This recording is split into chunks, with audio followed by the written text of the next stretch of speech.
Well, hello everybody and welcome to this Tuesday's MBE Movie News. I am John Christopherus Walsh. My name's not Christopherus. I just thought I'd spice up Christopher, because that's the kind of mood I'm in today.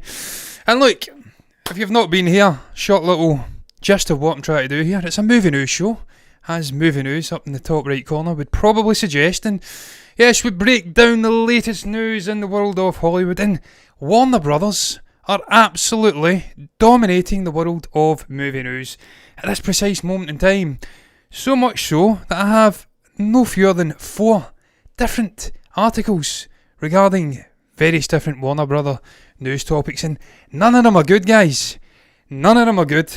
There is not one bit of good redeeming news coming out of the studio that is the aforementioned Warner Brothers. And look, I'll just get right into it. First bit of news we have here coming in from MovieWeb. It's all about Dune, or Dune, depending on where you're from. We call it Dune, so that's precisely what I'm going to call it.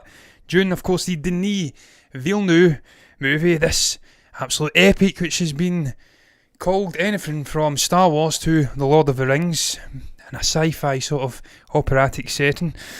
It's going to be delayed.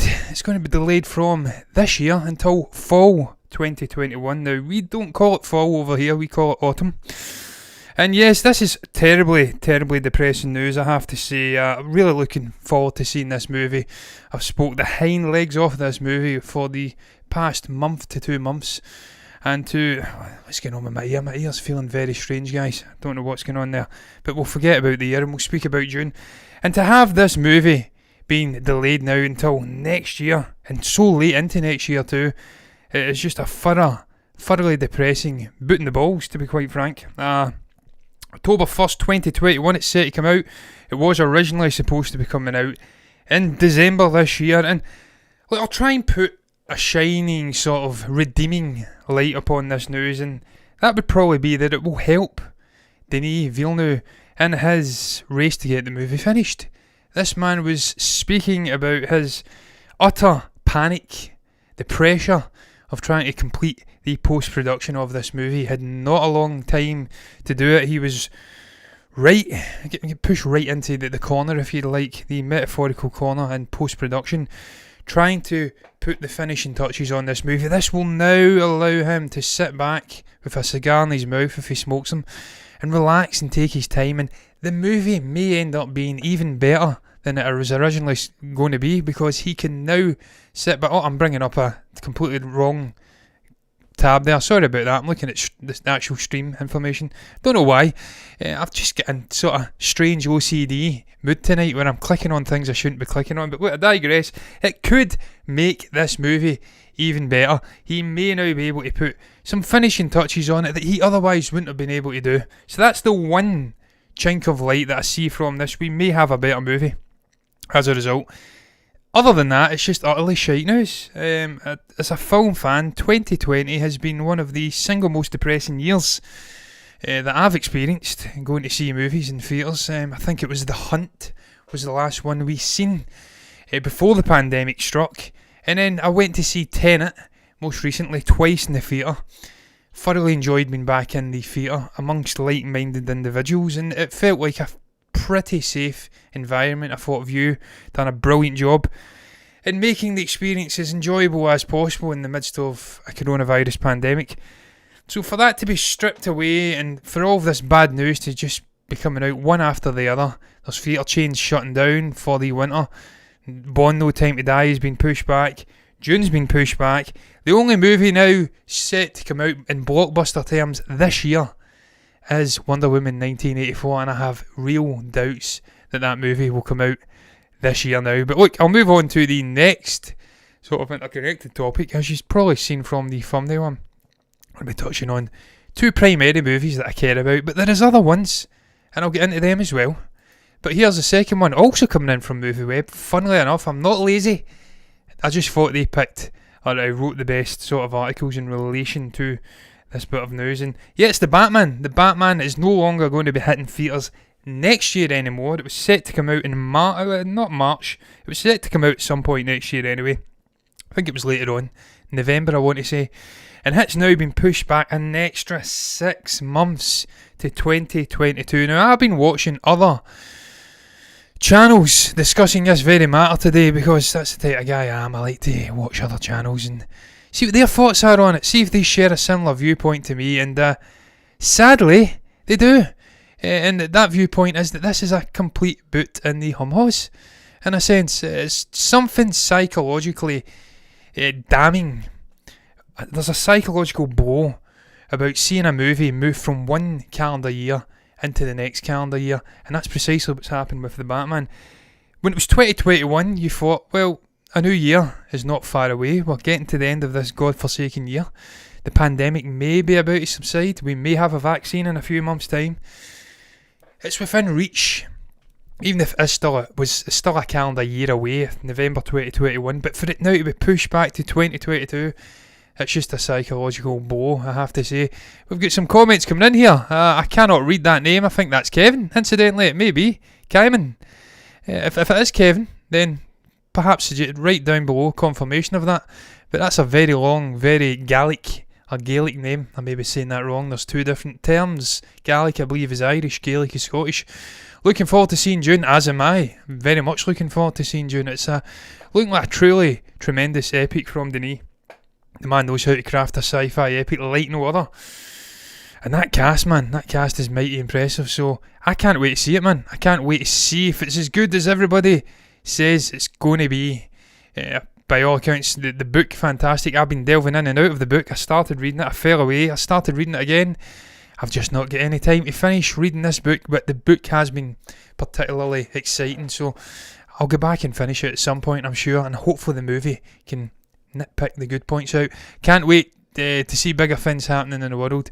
Can't wait. Bigger things happening in the world, yes they are. Sadly, the coronavirus pandemic is front and centre for everyone, sadly, and yeah, human life is ultimately the most important thing. Movies are a second fiddle, sadly. And then we've got one final comment. Late 2021, the Batman was originally being released. Yes, late 2021, and now it's sadly 2022. And what a depressing thing that is. I've been so much looking forward to. It's not even English, but I've been looking forward to the Batman, and just the likes of Jeffrey Wright, I want to see, is playing Commissioner Gordon. Also Robert Pattinson, this is a guy I've just went down a rabbit hole with recently, watching all of these different movies that aren't Twilight. And I have to say, he is a tremendously talented actor. I was wrong about the guy. I used to chat shit about him quite a lot, and I'm not too big enough to admit this guy is a stunning actor. And what he's going to bring to the role of Bruce Wayne when it finally comes out is going to be a sight to behold. I'm absolutely certain he will be one of the greatest Batman adaptations, incarnations, whatever you want to call it, of all time. And look, if it means I have to wait another year and a half, then so be it. I'll wait as long as I have to wait. And once again, just like Dune, whatever you want to call it, when it finally comes out, then it will be worth the wait. And it may even turn out to be a positive thing for Matt Reeves and the Batman project, because it could mean that he gets more time to add in things that perhaps weren't afforded to him because of delays to production, because of the coronavirus hitting the set, Pattinson himself getting it. This could turn out to be a very positive thing indeed for this movie. For me as a fan watching this and seeing this news playing out, it's depressing, absolutely abject, that these movies are continually getting delayed and delayed and delayed. But look, here's the next one. That is not the correct macro. That is the correct macro right there. It's all about The Rock. Dwayne Johnson's Black Adam has been delayed, not to an undetermined, if I can speak English, date in the future, but indefinitely. This movie will not be releasing at any point in the near future. Lord knows if this movie will ever release. We've seen a trailer drop for DC fandom, and by all accounts it was concept art with a sort of narration from Dwayne himself. He's passionate about it. The man is an absolute unit. He's taken all manner of different things to make his physique pop even bigger than it has ever done before. And I would love to see this movie happen. I'd love to see The Rock get a chance to portray Black Adam, a deeply complicated, nuanced character. He started off as a sort of villain, but then at parts I think he's a sort of almost dark heroine figure, where he's got heroism within his heart, but he's just slightly misguided. And then he could face off against the likes of Superman and Shazam at some point, so I hope it certainly does happen. But it's getting into a bit of production purgatory, if you like, where it just seems to be getting pushed back again and again and again, like Gambit, like The Flash, funnily enough, which I'll be getting into in a moment too. And when that starts to happen for a movie, there's always that annoying sense at the back of the mind that it may never see the light of day. But I sincerely hope it does. And look, I think there's more prominent matters at the forefront of the Warner Brother executive and just the producers and everyone involved with DC side of things minds. They have other things in mind, and of course those other things being the Batman, Wonder Woman 1984, perhaps Aquaman 2. There's other projects which are going to take precedent over this Dwayne Johnson Black Adam movie, but it'll come out at some point, I'm certain of that, if Dwayne makes it to then. And he's already beat the coronavirus, and he's an incredibly fit and incredible specimen in general, so I am absolutely certain he will see the light of day, and this movie will come up sooner rather than later. I was speaking about Shazam 2. As I did say, I've got about 5 articles opened relating to Warner Brothers and their shuffling of various release dates throughout the next 2 or 3 years.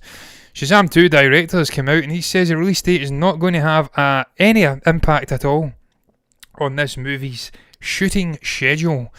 And he's made a joke about it. It's coming from Adam Chitwood, incidentally, a man who has some very interesting takes on movies, shall we say. Not always agree with them. But David F. Sandberg, there he is, the man himself.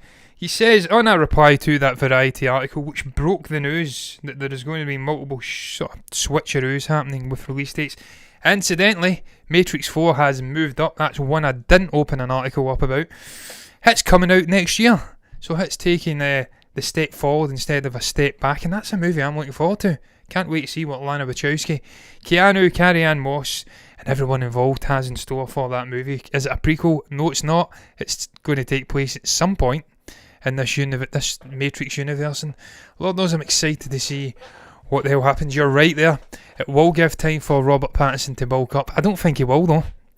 It's a man who seems to be allergic to weight training, and I've seen his weight regimen. By all accounts, he was being asked to do kettlebell side bends.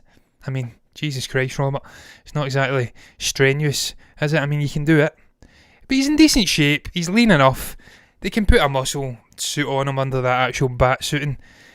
Look, you're not bringing a guy like Robert Pattinson in to do the big, bulky, macho, masculine sort of role. He's a great actor, and he'll bring his A-game to the character. He'll give a humanistic, nuanced performance to the Batman character, and that's something we've not seen done before. By all accounts, Matt Reeves, a man who wants to do a very different Batman movie, with perhaps more emphasis on the detective side of things, with more emphasis on this different telling of Batman, and not an origin story, a man who is some way towards the beginning of his journey as Bruce Wayne. I'm getting something going on with my ear here, it's giving me the absolute creeps. But what I digress, we'll get back to Shazam. And Shazam 2, he's replied to the Variety article, and he says, in Shazam, Fury of the Gods is now a summer 2023 film. Warner Brothers was like, can't you just use fake beards on the kids? And I was like, if Tom Cruise is going to space for real, then we can wait for the kids to grow real beards. It's an important plot point. He's joking, of course, about the kids perhaps being way too old now to reprise the roles. Could be recasting happening, or they could just make the movie set a little bit further forward in time. And he's went on to sort of clarify his joking statements, because we know that some individuals on the internet just don't get sarcasm, and they don't get jokes, period, and they're just dying to be offended and create some controversy on Twitter and stuff like that. So he says this to clarify. Seriously though, it doesn't mean we have to change the shooting schedule. So no need to freak out about the age of the kids. You can freak out about your own age though. I'll be 42 in 3 years. How about that? Yes, and I'll be 34 in 3 years, and that's a terrifying thought, David. So I don't want to dwell too much on age and people freaking out about age. These guys are young people, are kids that were in this movie. I'm sure they'll be able to do something. If they can shrink 6-foot actors for The Hobbit, if they can shrink Billy Connolly to make him appear like a dwarf, then anything's possible. You seen what they've done with It Chapter 2. They changed the tones and the intonation of the voices and stuff like that, and look, it worked for that movie, and there's nothing to suggest it won't work for this movie. And look, speaking about bulking up, we had a comment about Robert Pattinson in the comments section. It will give Zachary Levi a chance to actually put real muscles on. He doesn't have to wear a muscle suit for Shazam 2. So, look, it'll come when it comes. It's not one that I'm crying into my pillow at night over Shazam 2. I'm crying into my pillow over Dune not coming out this year. I'm not even crying into my pillow, metaphorical pillow, incidentally, over The Batman, because that was a movie that was already a year away, so you can't miss what you never had. We never had Dune, but it was so much closer, it felt tangible. And for that to be ripped from our cold dead grasp and put into next year, it breaks my heart. But look, I'm going to move on, guys. I'm not going to depress in the tone much longer. Warner Brothers have done that all for themselves by just releasing a sort of cavalcade, if that's the correct word, of horrendous news to thoroughly send film fans well over the edge in 2020. But look, I'm moving on to a less depressing topic. This is a little side dish to the main course of the headline in the show, and it's all about Daniel Craig speaking about Bond, No Time to Die, of course, the movie which started this domino effect. They delayed, MGM, Universal, this movie to next year. April 2nd, incidentally, and I says it was financial suicide at the time. I'll get this tangent out of my system right now. Well, Fast and Furious 9 has now moved up a month or so they have it all to themselves, that early April slot of 2021, so it's not financial suicide. Clearly these studios are all working in tandem, and they have a long plan in place. But this movie that started the dominoes effect. It delayed. We then seen the likes of Regal and Cineworld shutting up shop for the course of the next 4 or 5 months perhaps. And then we've seen Warner Brothers following suit, and it's nothing to do with Tenet at all, not performing adequately in the United States. It's all down to No Time to Die. Let's just blame James Bond and, by sort of connection, Daniel Craig. But he's come out and he's sort of defended the decision to delay the release, and he's had this to say, and look, he's absolutely correct in what he says, joking aside about blaming Daniel and No Time to Die for the ills of 2020 in a film-centric sort of manner. He says this: here's the deal, he's doing his own Joe Biden. This thing is just bigger than all of us. We just want people to go and see this movie in the right way, in the safe way. You know, cinemas all around the world are closed at the moment. Not technically true, Daniel. View is still opened. I believe Odeon's still opened. And as I'm going to get into shortly in this actual show, Cinemark and what's the other one? AMC theatres are not shut either, and they're remaining open. So you're lying a little bit there, Daniel. But we'll get that little aside out the way. He goes on to say, and we want to release the movie at the same time all around the world, and this isn't the right time. So fingers crossed, April 2nd is going to be our date. Well, we can but dream, can't we, Daniel? We can but dream. I think it will be. I think the pandemic will have subsided by April next year. If it's not, then I think we'll have some course of vaccine being rolled out. I think we will be resuming a degree of normalcy, is the new word. Not normality, normalcy. By April 2nd, and I think they'll be pretty safe. And look, I can't wait to see this movie, man. I had the pleasure of watching the trailer most recently, going to see Tenet on the big screen in a cinema. And it was fantastic. Hearing the theme, seeing the action, it was amazing. It looked fantastic. The trailer, the most recent one, was really exhilarating. And I think Daniel is going out with an absolute bang here as James Bond. And look, we have to get this out of the way, come what may. Come April 2nd, even if things aren't back to a degree of normalcy, he has to get this movie out. Come what may, we need to get a new James Bond announced. They are not going to announce the successor, I should say, until the predecessor's movie is out and it's finished. Finished, as they like to say in Ayrshire over here. Strange folk. But that's for another show. So look, I can agree completely with what Daniel's saying here. People do come first. The safety is always paramount of the cinema-going audience. And whilst I do agree with that, as I did say before, that I felt they had their finger on the pulse. The theatre chains over here, which opened up for a brief while, some are still opened. Hand sanitising, social distancing, people guiding you in and out of your seats. I felt they had their finger on the pulse. So I felt it was safe as it can possibly be, sharing a room with strangers in a pandemic. But I understand what he's saying superficially it's all about the people, but when you get to the crux of the matter, it's about the people, but it's also about financial gain. And MGM have rightly identified that a huge chunk of the cinema-going audience over in the States primarily, which is the biggest market in the Western world, are not going to see this movie. And let's be honest, the primary demographic for James Bond is probably 50 plus people, 50 plus in years, obviously age demographic, and they are statistically at more risk than the younger demographics of dying and having complications from COVID. So it doesn't make financial doesn't make financial sense, if I can speak. I'll put my teeth back in now, to release this movie because it's got a huge chance of bombing at the box office, and that is just not financially sensible for the likes of MGM to do, and it's why we're seeing Warner Brothers doing the exact same thing. But look guys, I'm going to move on. I says it was a short little topic. I've absolutely gabbed on way too long there, man. I'm going to move on to the next topic before I hit the blog rundown. And this is more a discussion of 2021 as an aside with the sort of thing here, as you can see down below. AMC theatres and Cinemark remaining opened this year despite the aforementioned Regal and Cineworld shutting up shop for the rest of this year. These are two huge theatre chains. AMC are in a bit of trouble, perhaps the most trouble of any of the theatre chains over in the United States. And I believe Odeon are the parent company of AMC, so this has some bearing on us as well, historic company over here. And look, they're deciding they're going to keep the doors opened, and this doesn't surprise me at all. I have to say, this company have lost $3 billion, I think was the last total, for the first quarter of 2020. We are now edging into the final quarter of 2020. They can't afford to shut the doors. This company have had auditors come in, financial auditors, over the last week or so, and they have said they have 6 months or so of liquidity left before they perhaps go out the game. So if they shut the doors now, the doors aren't ever opening up again. So this doesn't surprise me, but they are taking a different course of action to Regal and Cineworld. Cinemark's a slightly different one.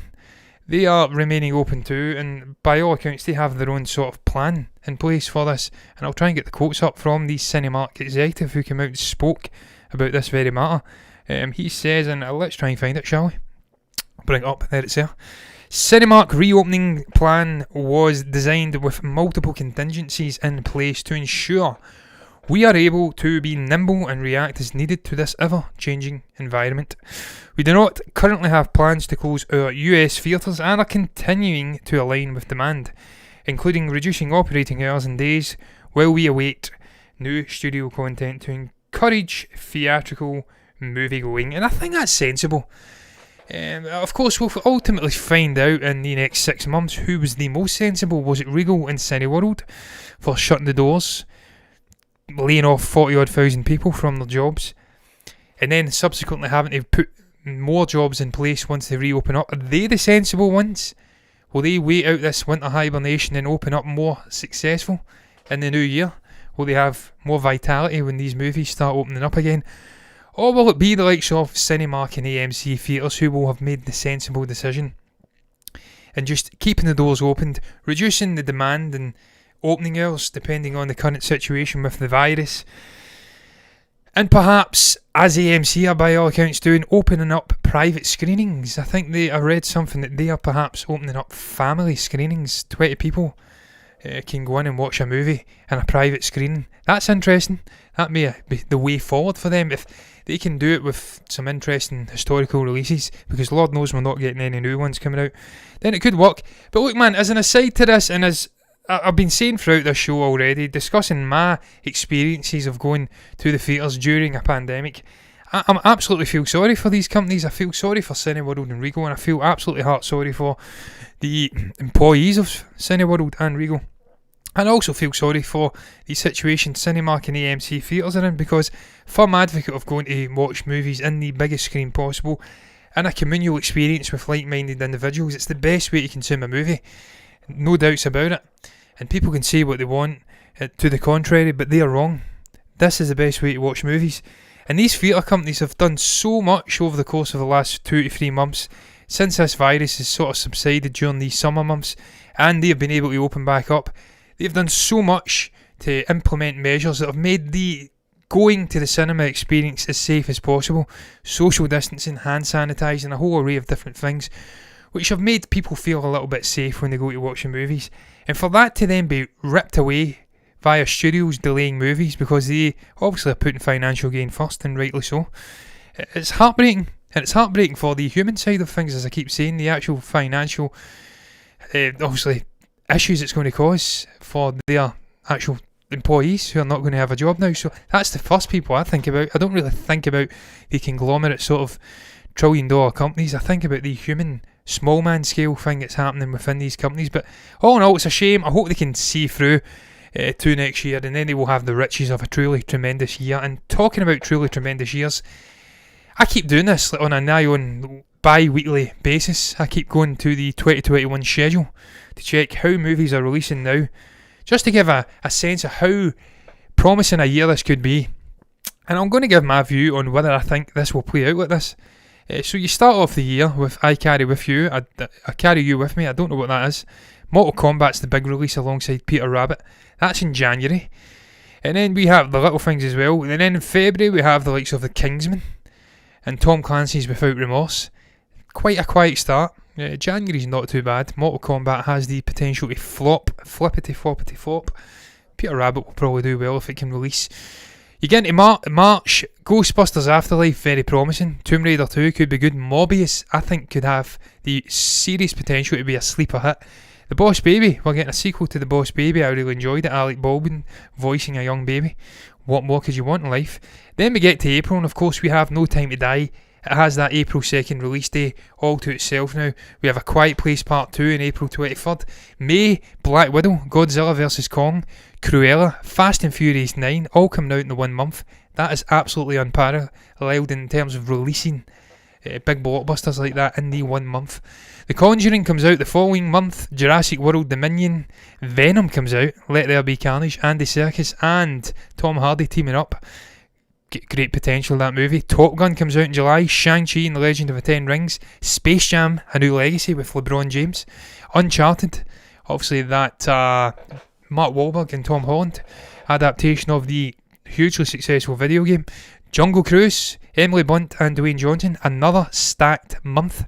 August, we're starting into August. We've got the Suicide Squad. James Gunn looks absolutely incredible. Adam Sandler's doing it again with Hotel Transylvania 4. Another really good year, good month I should say. And then obviously we have The Bad Guys. I believe this is the next bad... No, I don't know what The Bad Guys is. I've not got a clue what that is, I have to say. Completely forget about that. But Jackass is coming out. October we've got Dune. And we've got Halloween Kills and The Last Duel. I think that's that Ridley Scott movie, which sounds promising too, incidentally. November, another truly incredible month next year. Baz Luhrmann, Elvis Presley biopic. We have got the likes of Tom Hanks in that movie, and I forget the guy's name who was in Once Upon a Time in Hollywood. Played the shithead minion of, obviously, your man, who I'm not going to name because he's a scumbag. We have Fantastic Beasts sequel coming out too in November. Mission Impossible 7. And then you go into the last calendar month of the year and you have Spider-Man 3 potentially, The Matrix 4. That's coming forward, is it not? No, it is coming out this year. Next year I should say, so that's probably correct. And all in all, just an unbelievable little breakdown of a truly tremendous, potentially tremendous year for movie fans, for cinema-going fans, for the theatre companies themselves. This could be the perfect time to rebound for the likes of AMC, Cinemark, Regal, Cineworld, Odeon, View over here. If this all plays out as they are saying it could in this little breakdown of the year. Do I think it is going to play out like this? I don't, I have to tell you. I think the first 2 to 3 months of this year are still going to be fraught with danger because of this pandemic. I don't see normalcy coming back until round about April, late March, April time. And so the likes of Peter Rabbit 2, Mortal Kombat and some of those early releases could be shuffled to next year or to a later point in the year. So we could still have, guys, what I'm saying is some shuffling around even next year with releases. But it's still hugely incredible, that year that's coming for cinema next year. And it's needed for these companies, as I did say. Time will tell, man, how it's all going to play out in 2021. I hope it's much better than this year. It certainly can't be any worse. One thing's for sure before I move on, this is going to have wide far-ranging ramifications for cinema over the course of the next 3 to 4 years. These delays and shuffling of release dates are not just immediate changes. There's going to be huge ramifications, repercussions for the MCU, for DC's plans, for other studios' plans. We're going to see movies getting pushed back. Some movies may never see the light of day because of this, and that's truly sad. But look, I'm going to move on that note because I ain't got much more to add to it, to this fourth topic on the show, and it's all about one Robert Downey Jr. He has got some delusions of grandeur over the potential next step for Sherlock Holmes. The man is, I believe, currently shooting the third instalment of Sherlock Holmes, perhaps alongside Jude Law. It's certainly getting stuck in development for several years. It's perhaps not been shot, but it's set to premiere next year, so they best be getting the ball moving quickly if they want that to happen. But look, the guy's been speaking. I don't know if I've got a quote. We actually have got a quote. Fantastic. Things you like to see, because it buys me some time. There you go. I'll bring this quote up here. And this is what the man's had to say. He said, "At this point, we really feel that there is not a mystery verse built out in it." You know, I'm going to read it off the iPad because my eyesight is terrible and I'm toiling badly here trying to read this. So let's do it from the iPad with my octogenarian eyesight. He says, and let's start it again. "At this point, we really feel that there is not a mystery verse built out anywhere. And Conan Doyle, I should say, is the definitive voice in that arena, I think, to this day. So to me, why do a third movie if you're not going to be able to spin off into some real gems of diversity and other times and elements?" And look, I admire the man's ambition, but it's fraught with danger. These cinematic universes tend not to be successful. Marvel have had huge success over the course of the last 11 years with the Infinity Saga, and even they are not immune to potential failure. This next saga could flippity-floppity-flop if they don't get the handling and the transitioning of the characters absolutely right. Even they could get it wrong, man. Universal got it horribly wrong. It flopped after one movie, The Mummy, horrendous. Sophia Boutella, beautiful looking woman. Tom Cruise, absolute bona fide action star. They couldn't save that horrendous script. It flopped. The DCEU famously had trials and tribulations, but it's ultimately fell by the wayside, and they're potentially rebooting it again, putting a fresh lick of paint on it and trying to do something with the characters established within it. So we know it's notoriously difficult to create a cinematic universe, and this is with hugely established canonical sort of sources like the DC and the Marvel side of things. 70 years of stories just waiting to be mined. And then in the monster universe side of things, they've had these iconic monster characters for the best part of the last century or so. The likes of Frankenstein, the Mummy, the Invisible Man, Jekyll and Hyde. The list is endless, really. The werewolves and all sorts of things. Frankenstein's monster potentially as well. Dracula. We have got so many great characters with so many sort of potential spin-off stories and places to go, and they failed. And then I look at this and I think, Arthur Conan Doyle, truly amazing writer. I've read some of the man's books, and yes, he's wonderful. And the mystery genre is a genre which absolutely is dying to have its own cinematic universe, if you'd like. But is there enough going on with Sherlock Holmes to create a bona fide cinematic universe? I don't think there is, man. And look, Robert Downey Jr. was front and centre of the Marvel Cinematic Universe. Jon Favreau famously wanted him to be the sort of anchor in the madness of all of these stories. He was the anchor in terms of a character, Tony Stark, and equally the anchor in terms of a man behind the scenes, a sort of guardian, godfather-like figure. He helped all of the people. He was a mentor, he was a friend, he was like a father to some people. And he helped push this cinematic universe into being, into existence, as much so as maybe a Kevin Feige and the likes of Bill, I always forget Bob, I forgot his name, doesn't matter, I'll move on. To what I was going to say. So if he can do that with the Marvel Cinematic Universe, then I'm not saying he can't do it with Sherlock Holmes, but I just feel like it is highly unlikely. I don't think there's enough source material to create a cinematic universe spanning so many different movies. I know we have different characters, we've seen it with Netflix, and you could do a Watson spin-off, and you could do some crazy shit, there is potential there. But no, for me, ultimately, I want studios to start moving away from the notion of doing cinematic universes, from being caught up and trying to be the next Marvel. Just create good standalone self-contained stories, and if there's room and potential to do more with it, then so be it. But stick to trilogies and self-contained stories and stop trying to make everything interconnect, because 9 times out of 10, guys, it doesn't work. But I'm going to move on to the blog rundown part of the show before I round up the entire show after that with one more topic, not 2. I had 2 more in the description, but it's not going to happen, sadly. And the first, this is when I break down the last 3 movie reviews, incidentally, that have not yet been touched upon in the blog rundown on our website at movieburnerentertainment.org/blog. And the first review coming in today is from the Belgian maestro once again, Peter Plymouth, and it's Penance Lane, and by all accounts a very nice indeed poster. I love that sign, it looks very worn and gritty. And this is a movie of 2 halves.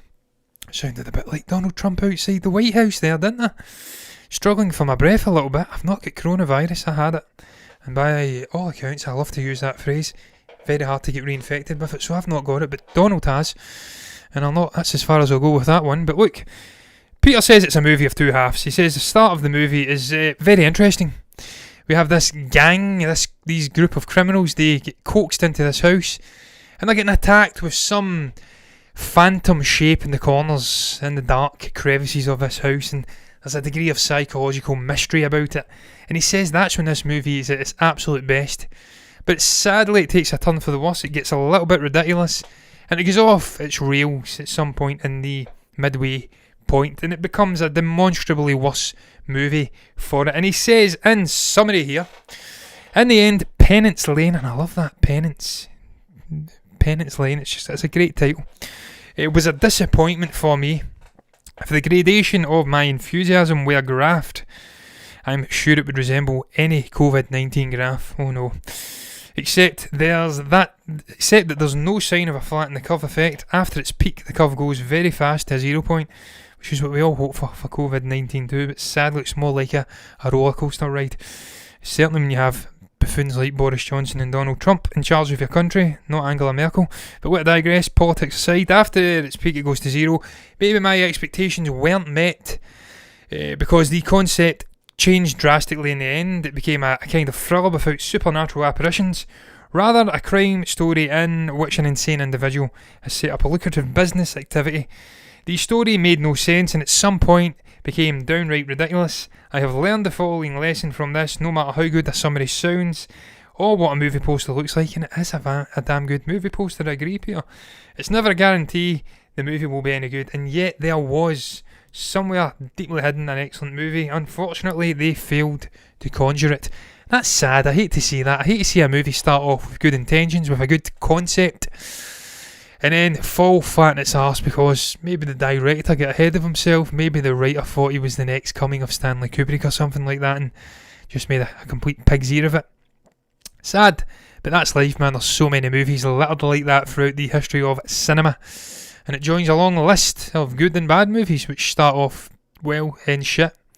Some I enjoy, some I hate, but I digress, man. I'm moving on to movie number 2 in the blog rundown tonight, and it's coming in from Dave D.M. Anderson. It's Sniper Assassin's End. This was a 2020 release, and Dave says this is a sort of big franchise. Maybe not a big franchise in terms of box office cubes and critical success, but it's a literal big franchise in terms of numerical installments. It is at 8 movies within this franchise, and he says that 1993's Sniper was the last of those 8 movies to ever be released in the theatres. So I think that maybe tells you something about this franchise. Franchise that admittedly I knew nothing about. I didn't know it existed until tonight when I read this review, and I don't know whether that's a good thing or a bad thing, really. I presume there's some benefit to some of the movies, But Dave absolutely tears this apart. He says it's a very poor, serviceable, budget-conscious action fodder of a movie. And he says in summary, in the unofficial race to crank out the most direct two-video sequels, I see what you've done there, no one asked for, the Sniper franchise has an edge over such low-watt fare as the Marine. Unfortunately, newcomers can join the party at any time, since prior knowledge of the other films isn't really a prerequisite. Like the others, Sniper's Assassin isn't especially memorable, but there's enough action and implausible fun to maintain interest on a dull evening. The door is left open for a sequel, of course, but also hints the series is ready to move on from the Beckett family. So that sounds okay. It's rewarding people who are fans of the franchise, who have stuck around for the last 27 years or so. And there's a place for that, man. There's a place for all manner of different movies out there. You can have the big blockbuster fairs that go straight to theatres all the time.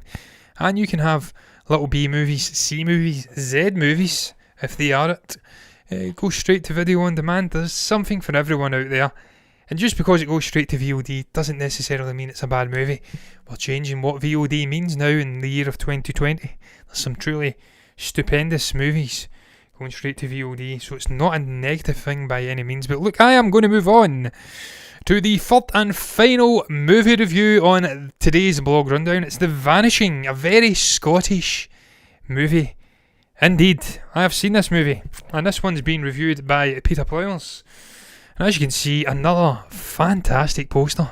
Really is alluring, isn't it? You have Gerard Butler sporting a truly magnificent beard, and you have the equally brilliant Peter Mullen sporting an also magnificent goatee.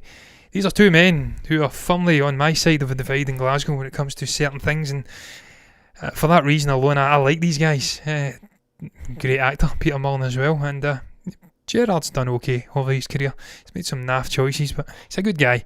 And Peter, by all accounts, really enjoyed this movie. It's an interesting movie, I agree with him.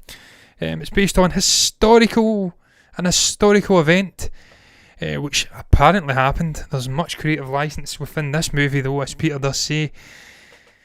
Lots of urban legends have been conjured up out of this movie's premise, and they go away to try to give us a more realistic explanation for what happened to these men. They go missing on this lighthouse island.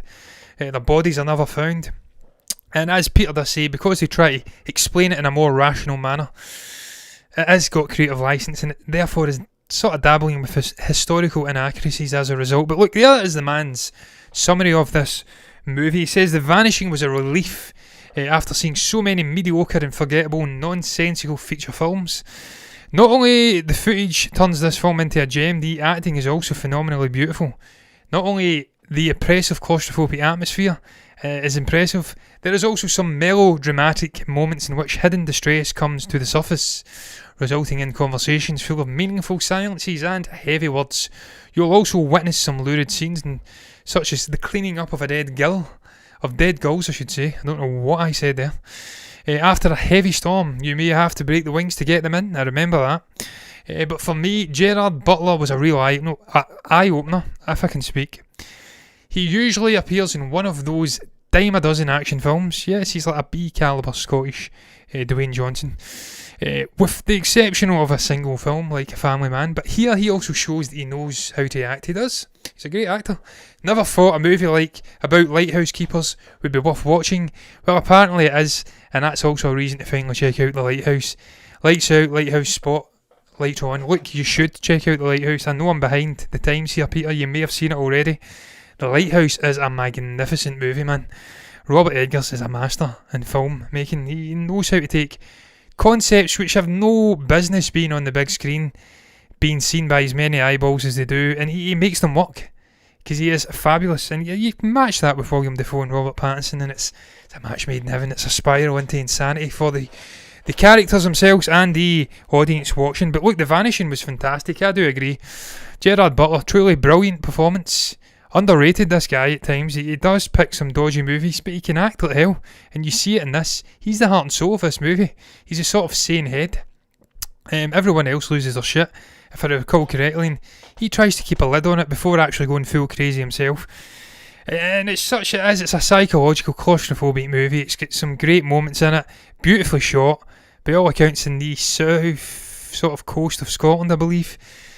Not on the actual island where this took place, incidentally, in another part of Scotland. But yeah, it's a great movie, thoroughly worth a watch. I thoroughly enjoyed it. I actually seen it fairly early on in its release, and it was a pretty damn good movie. But look, guys, that's going to round up the blog rundown section of this show tonight. Once again, I'll pass it over to anyone watching and suggest in the most sort of vociferous manner that you go over and watch, or read I should say, all of the reviews over at the movieburnerentertainment.org blog. You will get unbiased movie reviews with no ulterior motives, no hidden agenda. You'll even see some from me, and I'm not such a bad writer either, so some self-promotion is involved here too. I highly urge you. But look, guys, I'm going to move on to the 5th topic on tonight's show. It's the penultimate, and it may very well be the last, depending on how I feel come the end of said topic. And it's all about Marvel and DC and their current obsession with multiverses. And someone over at Cinema Blend is showing some concern over the creative decision making at Marvel and DC Studios, and obviously Warner Brothers and Disney by association. And this is where they're starting off. They're saying the multiverse is simply unnecessary, and I'm going to sort of counter with my thoughts on this. I disagree wholeheartedly with this chap.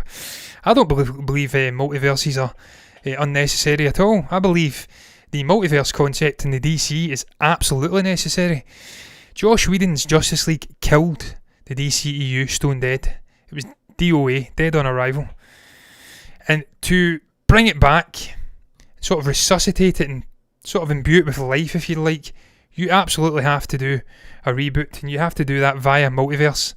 Not a reboot, but a soft reboot, bringing back the characters that were there already and introducing it with a nice foundation. And the way to do that is to do it via multiverses, via the Flashpoint movie with Ezra Miller, bringing in Michael Keaton and obviously Ben Affleck and a whole array of other faces. And perhaps by connection to that, bringing Zack Snyder's cut of the Justice League, the miniseries, into canon. And then we can use that as the basis to move forward with the DCEU. So no, I don't agree. Multiverses are not unnecessary. Not for the DC side of things. And certainly not for the Marvel side of things as well. It's absolutely centre to Wanda Maximoff, Scarlet Witch's story. This is a woman who's lost the plot. She's drifted into madness. She's lost her love.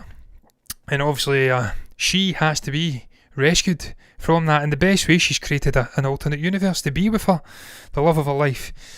And the best way to do that is to utilise multiverses. Bring Dr. Stephen Strange in, rescue her. We can bring in Quicksilver, Evan Peters' version. And that is the only way to really close off this character's arc, utilising multiverses. So I don't believe it's unnecessary at all. So we've got off to a bad start right off right from the get-go, if you like. They then go on to say, is Flashpoint a course correction or a gimmick? It's not a gimmick. I'm not going to go over old ground. I says it's absolutely course correction. It's course correction for Flash, first and foremost. Barry Allen's been a joke in the DCEU. He's been used as the butt of the jokes, the comedic levity.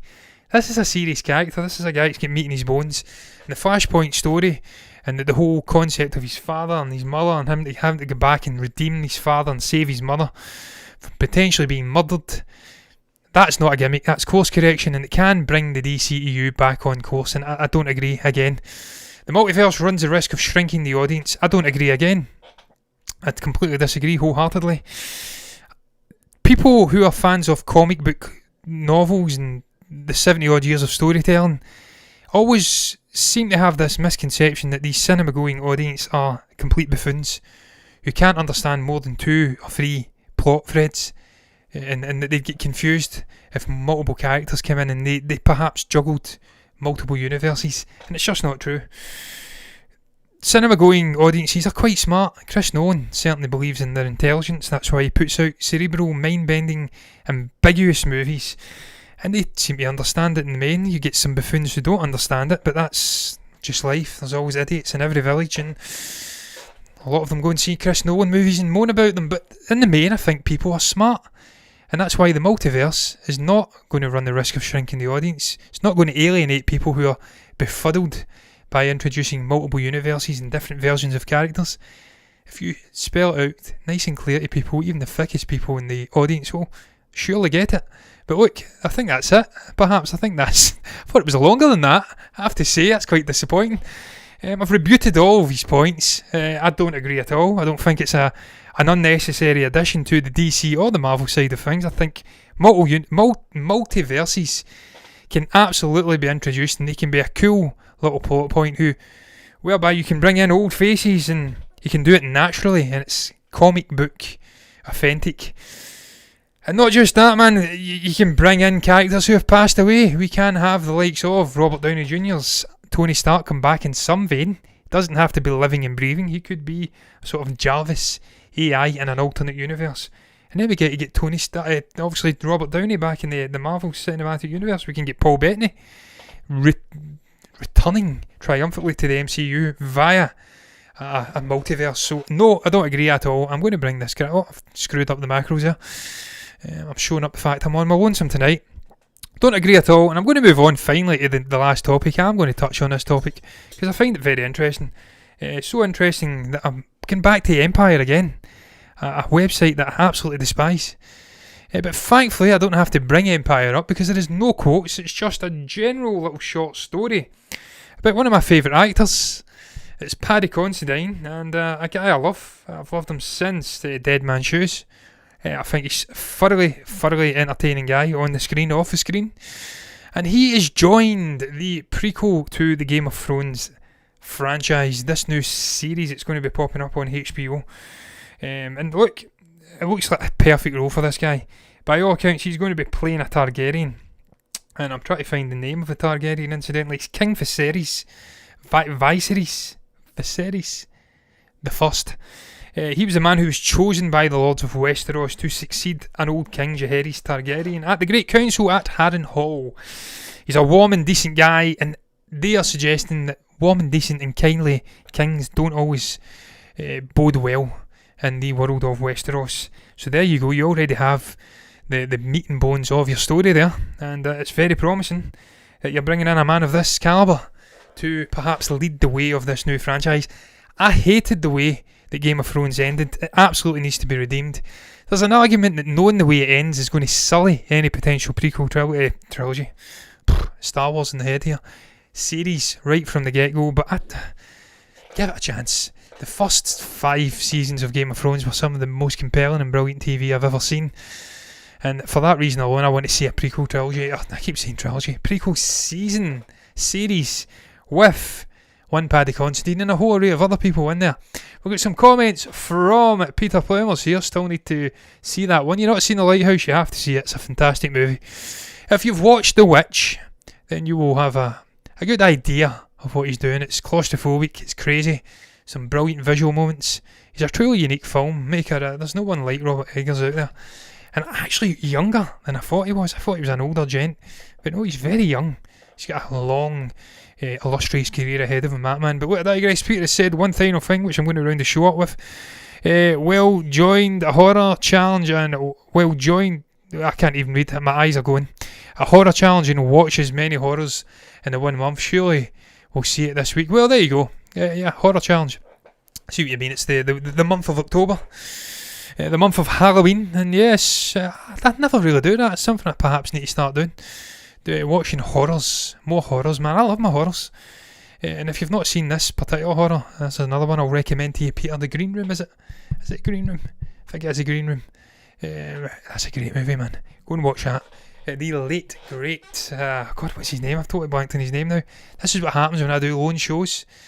I go down rabbit holes. I was just speaking about him last night as well. Little sort of Ukrainian named guy who died recently. Horrendous guys. And on that note, I'm going to end on a sewer note, man. Horrendous note. By passing it over to you guys, what is your thoughts on the topics I touched upon today? What do you make about all of these delays from Warner Brothers? Are these good things for the movies? Sad things for the actual fans who want to go and watch these movies? What's your thoughts on the shuffling? What do you make about the other topics I spoke about? The likes of Robert Downey Jr. contemplating a franchise, a cinematic universe for Sherlock Holmes. Some of these fears over in the States, the likes of AMC and Cinemark remaining opened, despite Regal and Cineworld closing the doors for an indeterminate period. What do you make about the whole multiverse obsession from DC and Marvel? Is that something you think's a good idea or a bad idea? What do you make about Paddy Considine joining a prequel Game of Thrones series. You can comment below and let me know what your thoughts are down below in the comments section. You can also like the video if you've enjoyed it, and you can subscribe to the channel if you want to see more content like this in the future. I'm looking down at my iPad, acutely aware that I am one ignorant shit. But on that note, guys, I'm going to round up the show by saying bye-bye. And incidentally, that guy was Anton Yelchin.